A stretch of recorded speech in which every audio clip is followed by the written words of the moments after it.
To properly understand the modern Alpine A110, it helps to rewind to clock to 1955, when racing enthusiast and talented engineer Jean Arderel decided to transform his passion for tuning old Renault 4 CVs into a legitimate business. Arderel chose the Alpine name in tribute to the Coupe des Alpes rally, but the tight and twisting route of his beloved stage would also serve as the fundamental technical principles that his company was built upon. As a result, his products garnered legendary status amongst the racing fraternity.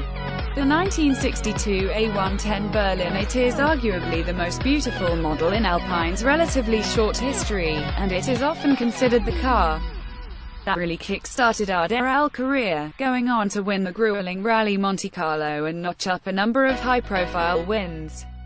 Alas, Alpine ceased production in 1995, but Renault, which has owned the Alpine brand since 1973, announced it would relaunch the badge in 2012 with an exciting new A110 sports car.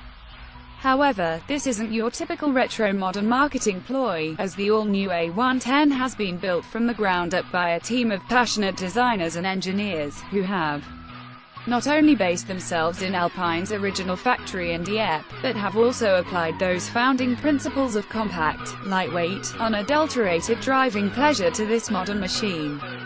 Alpine has well and truly bucked the current trend for packing ever more horses under the bonnet of today's sports cars. Pocket Lint. This is a car that weighs just 1,080 kilograms in its purest form. Slightly fancier trim levels will tip the scales at 1,103 kilograms, thanks to a lightweight aluminium construction, which stands just 1,252 millimeters off the ground.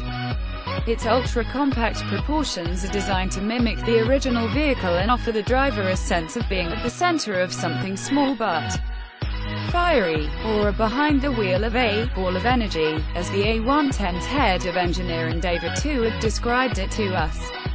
This quest for a condensed footprint and massive reduction in weight presented numerous challenges for the engineering team, not least the sticky point of what would actually power the thing. A lot of head-scratching resulted in a 252 horsepower, 1.8-litre, turbocharged four-cylinder engine being housed bang slap in the middle of the vehicle. Yes, a la Porsche, that power figure might not seem like much on paper, but a power-to-weight ratio of 228 horsepower per ton is nothing to be sniffed at.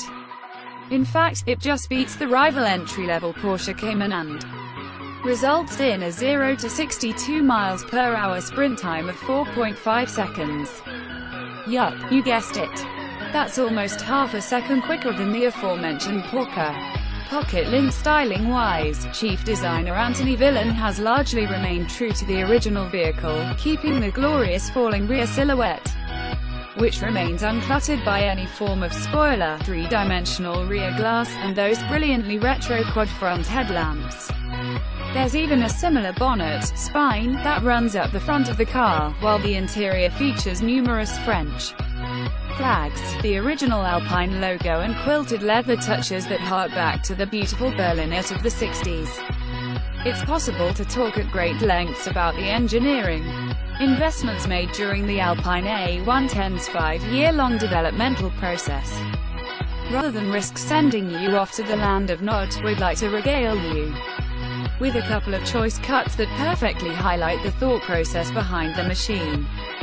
Pocket Lint. For a start, the cables that hold the handbrake in place are mounted to innovative pressed aluminium brackets, rather than boring old steel versions, just to save a bit of weight. The windscreen wiping system is borrowed from the Mercedes-Benz S-Class and sees water forced up and out of the blades for a more economical clearing experience. Not only do owners get S-Class levels of windscreen clarity, it also meant the engineers could put a tiny 1.5-litre washer fluid tank under the bodywork to save weight. The Brembo brakes, a world first, feature just one set of brake pads, as opposed to the double set seen on most cars with an electronic handbrake. This means an electric actuator had to be designed and developed in order to press on the pads when the car is parked to, you guessed it, save weight. All of these examples are before we get to the fact that Chief Engineer David Tuig set both a weight and width limit at the very beginning of the process, meaning his team had a tiny amount of space in which to fit an engine pocket lint. The gearbox is minuscule, radiators are mounted in weird places, and the decision to fit chunky double wishbone suspension in all four corners means there's very little in the way of luggage space. But these are all compromises the team were willing to make in pursuit of driving excellence, and it has paid off. To get caught up in displacement figures and lap times is to completely miss the point of the new Alpine A110. This is a car with the sole purpose of putting a grin on a driving enthusiast's face. Pocket lint. There is no fancy electronically adjustable suspension, just a very well-judged chassis and innovative wishbone suspension that will happily tackle a track day, while proving comfortable around town or on longer journeys. The engine is deliberately placed in the middle of the car, meaning there's a 44 to 56 weight distribution that gives it a brilliantly assured characteristic when pushed to the limits. It's playful, but it doesn't feel like it's going to kill you. Prod the big red starter button in the flying buttress center console, and the 1.8-liter engine barks into life with a surprisingly potent note. There are two large aluminium shifters located behind the steering wheel that take care of the 7-speed dual-clutch transmission, no manual option at the moment, we're afraid, and 3 buttons on the central console that flick between drive, park and reverse. Irritatingly, the neutral button has to be held down to access park, while a similarly long press on the drive button shifts the vehicle into a manual shifting gearbox mode. There's also a small round button on the steering wheel that changes the dynamics of the vehicle, sharpens throttle response and adds weight to the steering. A single press for sports mode opens up the valves in the exhaust system and pumps more of the glorious noise into the cabin, while a long press, there's a pattern developing here, sticks it in track mode, which frees up the traction control system for some circuit-based tomfoolery.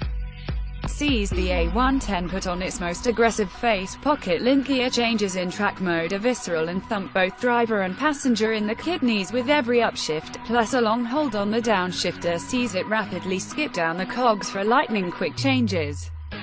The all-aluminium chassis and suspension systems are first in the Renault-Nissan alliance. Many expensive hours were spent testing, honing and perfecting a unique underfloor diffuser so the designers could keep the iconic rear end free of a spoiler. We wanted normal people to be able to afford and enjoy this car, explains Chief Engineer David Tuig. We wanted to take the customer's money and place it in the areas that really count: good brakes, great suspension and precise steering. To do this, we had to make some compromises, he adds. As a result, there are areas where savings had to be made, and thankfully, they are all completely forgivable after a few minutes driving this thing. It feels surprisingly fast and agile, with that turbocharged petrol engine doing a great job of firing the featherweight Alpine up the road. The first corner we encountered during our test run highlights just how sorted the chassis is. The Alpine engineers claim they've kept a bit of pliancy in the suspension by working with a little bit of body roll, rather than against it. In short, the Alpine A110 takes bends like an absolute demon, with bags of grip at the limit, yet it remains a pretty comfortable proposition when pootling around town. All without the need for fancy and heavy electronic dampers.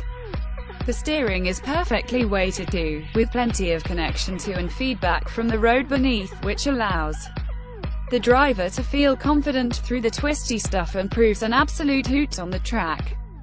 Pocket lint placed the car in track mode or switch off the ESP altogether, push it hard on a slippery surface and the back end squirms and wriggles.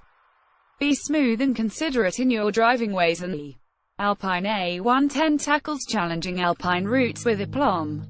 Take it on circuit and it reveals an even more confidence-inspiring sight, never quite threatening to propel its cargo into a crash barrier, but providing enough thrills to have adrenaline levels spiking. In a world where manufacturers are chasing enormous displacement figures and largely pointless Nürburgring lap times, or ignoring driving pleasure completely, the Alpine A110 feels like a revelation. Alpine has managed to cram the best of so many great cars into one diminutive package. It's a magical place where the compact hot hatch hoonery of a Fiesta Sunt meets the rear-wheel drive poise of a Mazda MX-5 and chassis dynamics of a Toyota GT86, the premium interior, unmistakably striking exterior design and potent performance figures elevate it to near Porsche levels of desirability, and the lightweight engineering genius will have Lotus fans salivating. Granted, there are a few areas where compromise is clear. The indicator stalks and steering wheel volume controls are clearly pinched from cheaper Renaults, and some of the interior plastics are scratchy, but the Alpine team knows this and gently reminds naysayers that it's a sub-£50,000 car. If customers can look past any badge snobbery and commit to spending circa £50,000 on a fancy Renault, then they will be the proud owners of something truly unique. The A110 feels like just the beginning of a very exciting future for the resurrected Alpine.